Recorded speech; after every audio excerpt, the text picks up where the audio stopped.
Welcome back to the Scaredy Cat Guide, my friends. My name is Jenny, and today we are talking about the Rock and Roller Coaster in Disney's Hollywood Studios.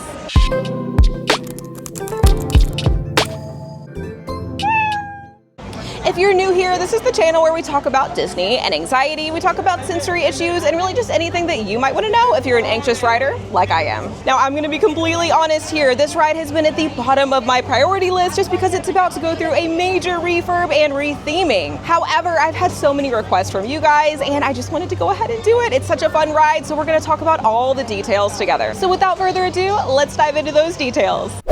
This Hollywood Studios classic contains high speeds, an intense initial launch, and several inversions. On top of that, this attraction also contains some loud music and flashing lights, claustrophobic ride restraints, and a very rough ride system. To start things off, let's talk about that high speed. Now, Rock and Roller Coaster actually reaches a top speed of 57 miles per hour. Just to put that into perspective, it's a little bit slower than both Tron and Cosmic Rewind over in Epcot. Now, you will reach this speed during the launch, which is, in my opinion, the most intense part of this ride. So you will be going 0 to 57 miles per hour in just 2.8 seconds. You will also be experiencing 4 to 5 G-forces, which, by the way, is similar to what an astronaut experiences up in space. Now, while it is technically not as fast as the launch on Tron or Cosmic Rewind, the acceleration here is a lot more abrupt, making it feel a lot more intense, at least to me. Now let's talk inversions. Now, this is the only Walt Disney World attraction that actually goes upside down. There are a total of 3 inversions, which means you'll be going upside down twice in the initial rollover loop, then one more time towards the end of the attraction in a more traditional corkscrew maneuver.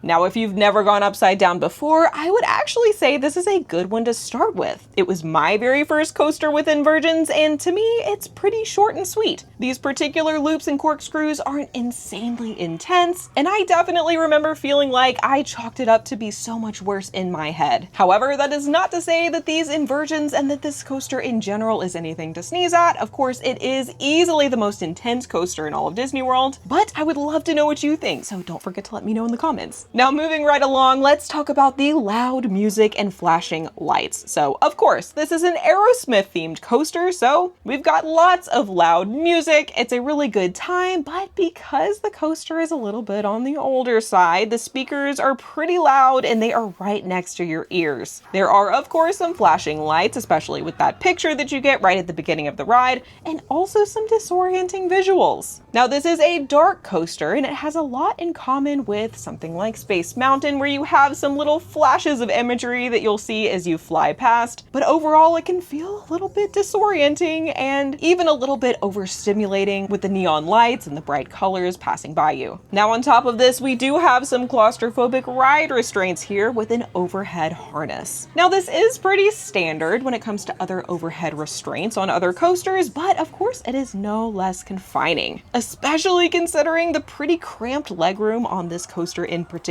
Now, finally, let's talk about that rough ride system. Now, the Rock and Roller Coaster is extremely rough. It is over 25 years old, and simply because of its age, you could really be in for a pretty rough ride. It is so rough, in fact, that my dad got an actual concussion on this ride due to his head banging between the overhead harness. So, just my advice, be sure to press your head firmly back in the seat. I do this every time, and even with a lot of effort, I still feel pretty shaken around every time that I ride and often leave with a headache. So just be prepared, it is a very rough ride, and I'm hoping some of these things will be smoothed out with the refurbishment coming up. Now let's talk about those ride vehicles. Now what we have here is a 6-car train. Each car seats 4 guests in 2 rows of 2. Now, like I said before, we do have an overhead harness here, which can feel pretty confining, but it is pretty standard when it comes to other coasters. Now, the only other thing I'll mention here is that for me, there's some pretty cramped leg room on this particular ride vehicle. I'm about 5'6", so a pretty average height, but I do have long legs, and every time that I ride, I feel kind of tucked in there and a little bit cramped. Now, when it comes to the ride duration, the Rock and Roller Coaster clocks in at only 1 minute and 22 seconds. This is an extremely fast little coaster, not just in terms of speed, but also know the duration. It's very quick and really over before you know it. Now, even though this might be shorter than other coasters, there of course are all of the elements that we talked about with the inversions, the launch, the rough ride system, so keep all of these things in mind if you decide to ride.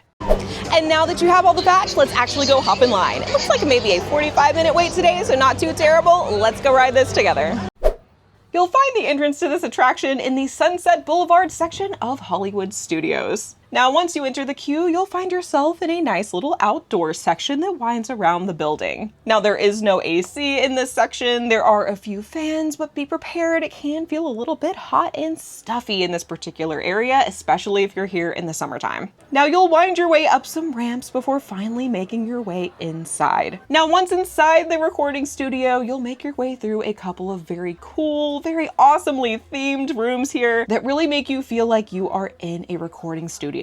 You'll very quickly find a cast member who will send you on towards the pre-show area, and before you know it, you'll come face to face with the band Aerosmith themselves as you enter the recording booth. Now, the pre-show here involves seeing the band rush off to their show across town. Of course, they cannot leave you behind, so they get you a super stretch limo so that you can come along for the ride. You'll then exit the studio and find yourself in a quote-unquote outdoor alley where your limo awaits. You can actually see the ride vehicles and the launch very well from here, and you'll make your way down the line until coming to another cast member who will sort you into your lanes. Now, once the ride sets off, you will actually queue up right in front of the launch, and to me, this is actually the most nerve-wracking start to a ride in the entirety of Walt Disney World. You will be waiting anywhere from a few seconds to even a couple of minutes if there happens to be a slight delay, but either way you cut it, you are going to be waiting for a bit before this initial launch. Now, the coaster will rear back very slowly for a second, and you'll finally hear Steven Tyler come over the speakers around your head. After a brief countdown, you will be launched into this coaster, again going all the way from 0 to 57 miles per hour in 2.8 seconds. This is extremely fast and does throw you immediately into that rollover loop where you will hit your first 2 inversions. Now, this part is over pretty quickly, and before you know it, you will be on to the rest of the ride, which feels a lot more mild and even a little bit like Space Mountain to me. It's very rough, it's a little bit disorienting, it's dark, and these little sections, even though you're going maybe a little bit faster, just feel a lot like Space Mountain when you're not going upside down. Now, after weaving through these very cool neon set pieces, you'll be thrown right into that traditional corkscrew maneuver here, and before you know it, the 1 minute and 22-second coaster comes to an end. You'll arrive right back at the unloading station, and a cast member will escort you off the ride. Now, exiting this attraction is pretty straightforward. You'll just head out towards the gift shop. Of course, don't forget to take a look at your photo pass on the way out. You'll pass through the gift shop and find your way right back outside onto Sunset Boulevard.